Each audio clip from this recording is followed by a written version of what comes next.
Hey, this is Evan from Speakeasy Motors, and today I'm going to show you how to replace the rear brake pads on a 2012 Harley Davidson Street Glide. First thing to do, once you have your saddlebag off, is to remove these two bolts right here. Carefully take the caliper off by moving it towards the front of the bike and wiggling it, and it'll pop right off your rotor, nice and simple, just like that. The first step in removing these brake pads, there's a little safety clip right here, and that's what holds the pin in that holds your brake pads on. This little piece of wire here, take a pair of pliers and pull it out.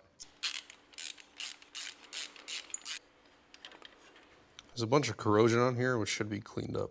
Another trick I like to do on these before you pull the old pads out is you need to compress the pistons in the caliper to account for the meat, the fresh meat on the new pads. Right now those pistons are out because these are worn pads. So what I'll do, other than use a special tool, something that anybody at home could use, is just a simple big flat blade screwdriver, stick it in between the pads and twist. These pads will just slip on out, you just pry them out. Now your pistons are nice and flush with the inside of the caliper. To install the new brake pads is the exact opposite of the disassembly. There's a spring clip in here that the little ears need to sit into. So you need to make sure you stay lined up with that. I have a new pin for the brake. I put just a little bit of anti-seize on there just so it doesn't get all sticky again like it did the last time. This threads back in. Make that nice and tight. Snug it tight.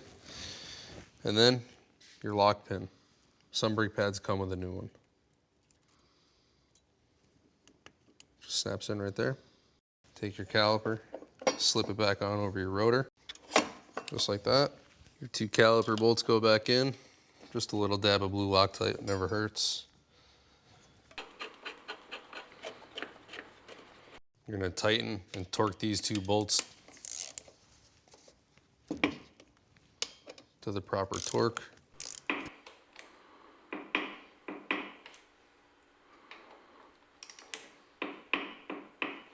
Another really important step when you're changing any brake pads, front or rear, is because you compress the pistons in the caliper, you displace that fluid. You need to pump up your rear brake pedal or your front, depending on what you did, to rebuild that pressure back in there.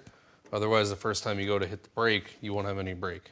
So 3 or 4 pumps, she's back to full brake, and that's it. You got fresh brake pads. Make sure everything spins nice and free. Put your bag back on. Take her out for a ride. If you like this video, please subscribe to the channel, and you'll be able to see a bunch of other really cool videos, tips, and tricks on some hot rods and motorcycles.